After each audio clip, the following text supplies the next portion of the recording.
Yeah, we're frustrated. Yeah, we're messed up in the head. What do we do from now? What am I talking about? I'm talking about Manchester United, of course, and all their fans, millions and millions of fans around the world. What are we gonna do? You sit and you support your team day in, day out, amidst all the banter and all the crap that's going on. You want to support your team, and that's because that's what you've been doing all your life, right? Well, before I go any further, let me introduce myself. I'm Rome, the Jamerican Red Devil. Put it that way. Yeah, the Jamerican Red Devil.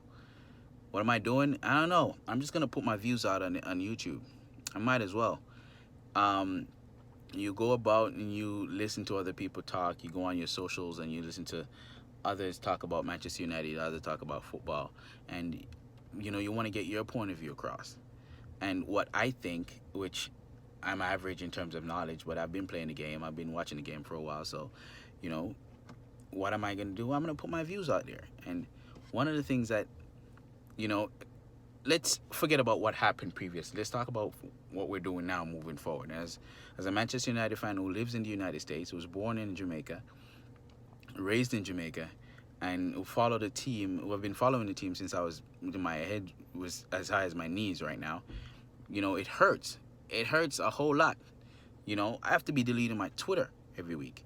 Last week I still haven't downloaded it back yet because it messes me up, to go on there and see Manchester United fans, those guys who go there and watch them every week, or those who don't, but Manchester United fans go in on the team like that and talk all sorts of nonsense that doesn't make any freaking sense.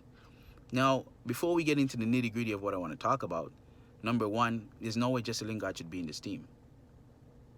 Now, I support Ole Gunnar Solskjaer. I do. I like the direction he's taking the team. But if you're gonna make decisions like that, it just doesn't make any sense to common sense people. Like, Jesse Lingard's only attribute in this team is to run.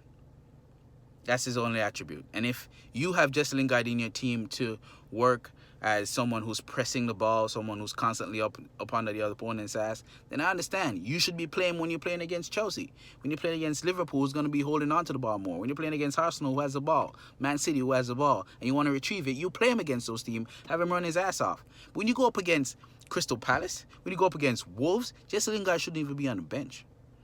Because those are the games that will be having most of the ball. And he does nothing in terms of creativity with the ball. All he does is run. Jesse Lingard should not be in the team when you play against those lower level teams. And you saw that in the last two games. Where was Jesse Lingard when we played against Crystal Palace? Nowhere. Why is Andres Pereira not in this team? He should be starting for Jesse Lingard when we play against these teams. Pereira has he has an assist. What does Jesse Lingard have? Oh, yep. That's right. Yeah, he got miles. He's been running his ass off. That's right. Jesse Lingard doesn't deserve a spot in this team. He shouldn't even be in the squad. Yet he's called up by England because we're playing him week in and week out. Jesse Lingard should not be in this team. But that's just my 2 cents. 3 minutes of introduction. I might start this YouTube thing. I'm thinking, everyone is getting their point of view across. I might as well tell you what I think, right? And my next video is going to talk about the starting lineup and where I think Pogba should be playing when we play against these teams.